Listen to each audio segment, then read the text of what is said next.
Happy Friday, America. Welcome back into the Discussion Combustion YouTube channel. Hey, our bad on no DCPC, but hey, when we can make it happen, we make it happen. Kev's coming back from Texas. There was a bunch of race momentum this weekend, and we got a happy Friday for you here on the DCPC network. As you know, my name is Arthur, and I'm so happy to be sharing this episode with my good friend, Kevin LDL Batstone. Happy Friday, America. It's good to be back. It's been a little dreary here in Denver this week, but you know what? The weather's clearing up a bit, so I think that the mood is starting to shift, and it all starts right here on Happy Friday. What's today in history, Art? Yeah, today in history, May 9th, there was actually a lot of juice out there. The world's oldest treaty going back to 1386. Want to guess which countries that's between? Well, if you guessed Portugal and England, then you guessed correctly. So this is the longest treaty that exists in the world, apparently, and it helps strengthen ties between the two kingdoms back in the 1300s, I believe is how you would say that, or is that the 1400s back then? And then it really helped with trading between the two nations and the longest running treaty. So I thought that was super interesting. And we're going to jump forward about 500 years to 1865 with, on this day, President Andrew Johnson issued a proclamation declaring armed resistance in the South is virtually at an end. So most historians and people consider this the end of the American Civil War was on this day in history. So that's pretty interesting. 1865. And moving forward to 1868, the city of Reno, Nevada was founded. I don't know if you knew that, but now you found out here. And then this one's pretty cool. 1926, the first flight over the North Pole is claimed by Richard E. Byrd and co-pilot Floyd Bennett. It's later discovered that cool names, but it's later discovered that they may have actually turned back 150 miles from the actual North Pole due to a fuel shortage, but they were still given the title there, and by all means. And the last one I got here is in 1962, a laser beam is successfully bounced off the moon for the first time. And now in 2025 on this day, we're being laser beamed into your house through YouTube. That is today in history. It's a pretty juicy May 9th there, Art. That was a good one. That was a nice little breakdown. Well, I'm going to give you some more juice. We're bringing it in Kentucky. We're going all the way down to the bluegrass state for my lead article this week. So a boy got a hold of his mom's phone, got on Amazon, and decided to buy 70,000 dum-dums, the lollipops. Okay. Little lollies that you get like the doctor, or, maybe at the barbershop. What's your favorite flavor? I like the cherry. Okay. Yeah. I was going to go blue or like purple. Well, those aren't flavors, but those are colors. But whatever those flavors are, I'm assuming you enjoy. Raspberry or grape, obviously. Okay. Well, I like red then. Okay, I like the red. In any case, this sticky mess, the mom figures out they had boxes. You got to go down, click this link, and see the front of the house when Amazon finally delivered it. She obviously disputed the charges. It was a whole mess between the bank, between Amazon. They didn't even have it couldn't fit it all in the delivery van. It was going to have to take 2 trips. 70,000 dum-dums. Wow. They come in 2,300 to a box, and these boxes are pretty good size. So her patio was just lit up. And, the why was the 8-year-old said, I wanted to have a carnival for my friends. Yeah. And we needed treats. Yeah. So 22 cases. That's a lot. He could have been just fine with one case. He would have been all right with a case, but he got a little excited. Long story short, they were able to get it all shipped back to Amazon. Wow. The money got sorted out, but I thought this was kind of an interesting, fun article. I'm sure that the mother of this child had her heart probably sank when she realized that $4,000 went to. It was $4,000? $4,000 worth of dum-dums. Wow. Yeah, he could have totally got. Did they let him keep any of these dum-dums? I don't know if he got to keep any of the sweet treats. Hopefully he got his paws on them before they were completely gone. Yeah, at least say a couple went missing. Was there a mystery flavor? It was like a white one. Clear. Yeah, it was like, and they got the pineapple too. Pineapple one's pretty good. I haven't had a dum-dum in a long time. Hey, but you're in the room with one right now, and this dum-dum's going to keep it moving. And we're talking about Massachusetts. A new visitor to the residence is pecking out glass all over the place. It's a woodpecker has invaded a Massachusetts neighborhood, but actually people are like taking this as a joke. They think it's hilarious. So this in Rockport, Massachusetts, there's a new invader in town, and this bird is on a mission. Okay, so it's a seasonal bird. It's a woodpecker, and apparently it's 21 inches long. So this is a substantially sized bird. That's a mega pecker. That's a mega pecker, but is also a dum dum, is what the scientists think, Oh wow, because it's funny how this is flowing. because it's damaged over 24. That's 24 different vehicles out there, and it's messing up the side view mirrors. It's even busted out a couple like driver side or passenger, like the big mirror. Pecking it out, huh? Yeah, so it's breaking glass, and one resident, Ben, out there, he was thinking that like kids were out there messing around with stuff until I think it was his sister like sent a video of this woodpecker. So apparently this is very out of this breed of woodpeckers natural like their normal behavior. Yeah. So the scientists kind of concluded that the woodpecker is a little dumb. It's a Well, little dumb dumb, and it's like actually thinking that it's seeing its competition within itself, and that normally doesn't happen with this bird because maybe they're a little bit more intelligent. yeah. So people are out there like covering up their stuff. They've kind of made a game out of it. It's like a town mascot out there causing property damage. I just wonder how the local insurance is doing because, is that covered? Are they making sure it's not covered now? But either way, this Rockport town is making light of this woodpecker breaking glass out there. Definitely interesting. I kind of read into the article just a little bit here, and I guess one of the New Hampshire biologists suspects that the bird is seeing its reflection, and it could be thinking that it's a rival mate, like because it's mating season, Hmm. and so he's getting aggressive by seeing the reflection. Exactly, but that's not normal It's not normal behavior. for those woodpeckers, and that's why they think he's a dum dum. He's probably a dum dum, but he's out there on the run, pecking away at all those Having vehicles out some there, fun. having some fun. Yes. Oh man, have you ever like heard a woodpecker on a house, like when you're Yeah. inside of it? Yeah, it wakes you up. It's loud. It is really loud. It'll come out of nowhere at 6:45 a.m. I mean, you damn bet. And you know what else is loud? Bunch of people running around tracks, mega tracks, and go-karts. That is correct. I love my racing. Just got back from the Texas Motor Speedway. That was awesome. But now we got a race-related record. Everyone knows I love racing. And, the go-karts are fun. We do K1 Speed here in Denver, Colorado. So out there at the PRM Raceway in Farmingdale, New York, they have set the Guinness Book of World Record for the largest indoor go-karting track. Okay. Obviously, we know there's massive ones that are outdoor. This one's indoors at 3,515.7 square feet. Ricky Stenhouse Jr. That's like, oh no, that's not quite a mile. That's It's not not quite a mile, but it's big. Yeah.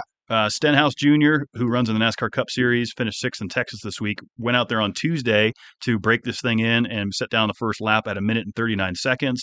It's a multi-level mega track, which combines 3 separate racetracks, can be reconfigured 6 different ways, and it's open to the public for only $30 per session. So it's priced right around that K1. Yeah, but are you out there with other people? Like, that's the problem with these sessions is you can't really enjoy it with all these dum-dums out there. Well, I would agree with that. That's why it's good to get the track to yourself if you can. With this now getting all this attention, there's going to be a lot of people, I think, going to race here. I'd wait for some of the chaos and the excitement to wear off a bit before you go give it a whirl. Yeah, for sure. Um, that's just part of it, though, man. That's part of being human and living in society is dealing with people because they're always around, and especially at airports. So this week we're jumping into an airport would you rather, but before we come into that, we got to recap last week's would you rather. I'm doing my best to recall what it was right now. It's interesting because that has something to do with it. So last week we asked the viewers, would you rather forget the past 5 years Oh, yes. or yes. not remember the next 5? Yes, yes. America went 100% unanimous on forgetting the past 5. Really? So, and I'm the odd man out there. I believe I took that one as well. Yeah, But you had specific reasoning behind that. I did. There was, go back and watch that episode. We kind of got into it a bit. But Yeah, it people are was a good forgetting the last 5. They're going to remember the next. I like that one. I respect it. This one was inspired off my airport adventures this weekend in Texas, but you put something together for us. Yeah, so Kevin, would you rather be stuck in an airport for a 24-hour delay, or would you rather take a 16-hour flight seated between 2 strangers having a loud breakup? and there's no like the in-flight entertainment's out. Yeah, I think I would take the 24-hour delay at the airport. Okay. A couple of reasons. One, I have more room to move around during Hmm. that 24-hour period. 16 hours is still a long time. I can go another 8 hours with a little bit more freedom. Back at Yeah, the airport, I have TV, I have entertainment, I got food options. I can lay down in different places. that's I could true. possibly even get a hotel for a couple hours if But I you still wanted. got to jump on that 16-hour long flight later, right? Uh, But it's just not with. well, we don't know that your flight is a 16-hour. The one that's delayed is that Yeah, same 16-hour I flight. guess. I guess that wasn't defined. It wasn't really defined, but it's however Yeah, you interpret it. I'll take the delay. you're taking the delay. Yeah, the delay is nice because you do have all the amenities, right? Well, in this scenario, I don't really love being delayed. Yeah. What Kind if of. it's a shitty airport? I mean, I've been in some pretty shitty airports. Like it's just like I don't know. I think I'm gonna take sitting in between the couple. You would. I think I'm gonna take that because my aura and my energy, regardless if which path they choose, it's going to help them both be more resilient What if and it's just a? defined in the future. It could just be a disaster though for 16 hours, and you're trapped in this mess. I mean, I would probably had wished that I was at the airport. Meanwhile, I'm sitting back at the airport eating cow. I can't change it now. You're sticking I with it. can't change it now. So yeah, I'm taking the 16-hour flight. All right. I'm becoming a free marriage counselor. Maybe I make a new friend in that scenario. Um, maybe I find my brother or girlfriend in that scenario. You don't know. You just don't know. But how are you going to pick America? Are you going to have to be chilling at the airport for a 24-hour delay, or are you sitting in between the toxic couple breaking up with no flight entertainment for 16 hours? What are you going to choose? Let us know. Twitter X or in the comments below. All right, I'm keeping it moving. So, kind of a record, but not really. So, a British woman by the name of Ethel, let's see, Caterham, she's 115 years old, has now become the oldest living person following the death of the 116-year-old Brazilian nun who we did cover in Happy We Friday in the did. past. She has since passed on. It's now Ethel Caterham of Surrey, England, at 115 years old, is the oldest living person. That's pretty amazing. Was born August 21, 1909, and they believe that is now the oldest living person before Mm, 1910 wow. that is still alive. So pretty amazing. She once lived in India. She was married a British Army major in 1933, and she stopped driving at the age of 97. And Oh, man. her long life has outlived both of her daughters. That is wild. 115. 115. What an honor it is just to be a human, I guess, huh? I mean, that's just incredible. Obviously, this woman was in great health. Probably had some great, Where is genetics she and from? hereditary. England. From England, huh? Yep, yep. She's Huh. over there in Surrey, England. Lived in India for a while, and Yeah. then married into the British Army. So, hey, man, Ethel's Eh, living eh, it up. Brazilian. Oh, Brazilian was the last one. Okay, I Correct. understand. Yep, Yeah, yep. and you said that. Well, that's awesome. Yeah, I did say that. Yeah, Celebrating 115. So I'm gonna throw some respect on that. yeah. Here's to Ethel. Yeah, here's to Ethel and to one more. Help her get one more. Help me get just one more. Just one more. I got one more article, and then we're jumping into the weekend soon, baby. But this guy is epic, okay? So I'm going to talk about a surfer right here, and he surfs the world's biggest waves having one leg, okay? So Nice. he embraced this. His name, he changed it to Peg Leg Bennett, and he was born without an ankle. I think it was his left was missing. Peg leg Bennett. Peg leg Bennett, and What then a he solid had a lad. deformed foot too. So he had to get his foot amputated when he was young. He didn't have an ankle, but he did have a love for the water sports. And Wow. so, despite his amputation and all this, he actually like made his own custom like foot thing that he could like ride on surfboards with. Obviously, he kept to it and got some attention. He has like a sick custom titanium, like carbon fiber one now that's like has a special joint for surfing in the ankle. So he has the setup now.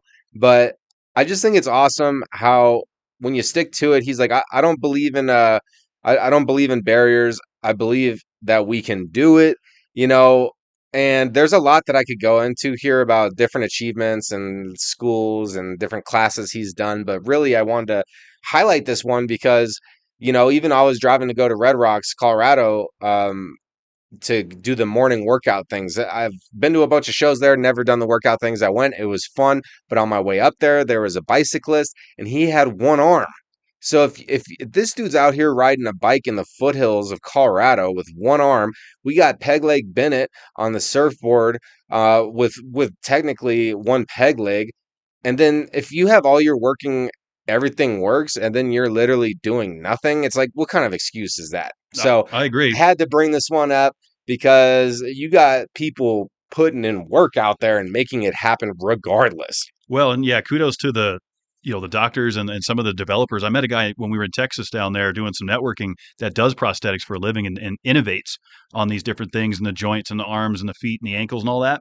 So number one, it's really cool that we're able to do that now. And then number three, obviously, Peg Leg Bennett having the willpower to be like, just because my shit's joinked up here, we're going to full send it. I'm going to get on the water and find a way. Love it. Been to world championships, all That's the amazing. shit. Yeah, No, he's the real deal. that should be a slice of inspiration for, like you said, people that are completely have all their limbs or able to walk and do all these things on their own or just sitting around doing a whole lot of nothing. Yeah, come on, man. What is that? What is that? Well, what's next is we got Akron. I know I'm saying that wrong. Yeah, Akron, Ohio. Akron. Yeah. How come Des Moines isn't Des Moines? Well, there's Because it's Espanol. Well, it's silent, and there's a lot of speculation on that. But What's happening out in Akron? there's a Out in that Akron. Akron, Ohio. All right, so what's going on? This is an interesting situation. I mean, not really shocking for Ohio residents, I'm sure, but a 55-year-old woman from Akron was arrested earlier this week in Springfield Township. Police found a raccoon in her car, okay, holding a meth pipe. You can scroll down, you can click this link, you can see the picture of it. Okay. Traffic stop was initiated because the woman had a suspended license and an active warrant. After detaining her, the officer then went in to search the vehicle. They found multiple drugs. They found apparently the raccoon was named Chewy. He had a name. Okay. Was he smoking the meth? I don't know. Probably secondhand. Yeah, he's probably getting a little bit of that secondhand meth. Well, and is that animal abuse on top of it then? I would think it is. So they're pending additional charges and lab results on if she owned it legally. Because when you're on meth, not that I know from experience because I've never done it, but people do weird shit. Like they will go out and like kidnap a fucking raccoon. And they're like, you're my friend now. Yeah. Well, yeah, you're on drugs. You're doing wild shit. But nonetheless, I think this is my dumbass of the week. Okay. I was wondering. I knew you'd have one. I knew you'd have one. I don't have her name, unfortunately, because it's still under investigation. But yeah. Whoever this 55-year-old woman is with the meth raccoon, you're a dumbass. Yeah. And you deserve to be in jail. And all of her limbs probably work too, and she's making these horrible decisions. 100%. Getting the wild animals involved, like let them be. Yeah, let Chewy be out there in the wild eating rubbish. Yeah. What are you supposed to be? He's not supposed to be smoking meth. No. Come on now. Get out of here. So don't do what she did this weekend. What I will do this weekend is I'm going to do some grounding. Okay. Do you know what that is? I told you about this. There's a couple different ways to ground. You can do it like, where you stand barefoot on the earth. Mm-hmm. That's one way to do it. That's the type I'm going to do. Okay, so you're going to ground. And I've been doing it pretty like the majority of the last 7 days. I think I've only missed 2 days, and I believe that it does actually in tune your inner energy with the external energies and gives a good feeling. I even did it with my dad and my wife at the same time. All three of us were in his backyard grounding together, and we actually had a blast doing it. And that 20 minutes, you do it for 20 minutes, it flies by. So that's one thing I'm going to do this week. Get that natural dopamine. Mm-hmm. Yeah. Right? Well, it's kind of like it aligns your chakra and like the electric currents in your body. As we know, the earth also has electric currents through it. That's why we ground electricity to it. There's electricity within the earth. And so when you stand there barefoot, it actually syncs you up. It doesn't matter where. It could be at any park, anywhere that there's grass ground. You just stand in it and let the energy flow through you. It does give a good feeling. We've charged our rocks out there a few times. We haven't done that in a while. We haven't. Should probably do that again. But should probably do that. It's obviously Mother's Day weekend, right? So we got to celebrate the mothers out there. Shout out to all the mamas. I know Mom's going to be watching this. So happy Mother's Day, Mom. Try to do something nice for you. What else you got going on in the yard? You going to do some rest? Well, I might do grounding with my mom, actually. Oh, wow. That would be fun. And then, catch up on rest. I say, like, I don't know why I'm feeling, maybe it's because it has been a dreary week. Oh, yeah. I'm still trying to catch up. Yeah, I'm thinking like 8 p.m. Like you're laying down. You're not necessarily asleep. You could be napitating. But you're like in bed. You like got the lazy show going. Your phone is somewhere else. Like the water's there. You're prepared You to could be in totally. bed for like 10 hours. I need like a 10, 12-hour session, I think. That sounds nice. It does. Yeah, that does sound really nice. Well, I mean, the weather looks a little better this weekend. So now that we got all this rain, you got to go cut the grass. I think ground in it. And then you got to ground in it if that's what you want to do. But it's good grass cutting time. The lawns are coming in. Cut that grass out there. They just came through and did my place and got it all over the side of my car. Oh, fantastic. So that was nice. Well, you know what they're burning when they're cutting grass? They're burning gas. And NASCAR in Kansas is going to be doing the same thing. That's right. Kansas Speedway, one of my favorite tracks. I won't be out there this year. Just did Texas. But if you're in the Kansas City area, it's fantastic. No, the barbecue's not as good as Tejas, but it definitely has an opportunity to be up there in the conversation of some of the best barbecue around the country. So we're out there, Kansas Speedway, Mash the Gas coming at you Monday night right here on this same YouTube channel. Happy Friday, of course. Be sure to follow us on Instagram and Facebook at Happy Friday USA. Twitter X, where you can take the poll. It goes up every Friday morning shortly after you view this program over there at Happy Fry USA. Time to start this weekend. Let's get it in there. Say hi to all the mamas out there. Let's go, frickin' shit.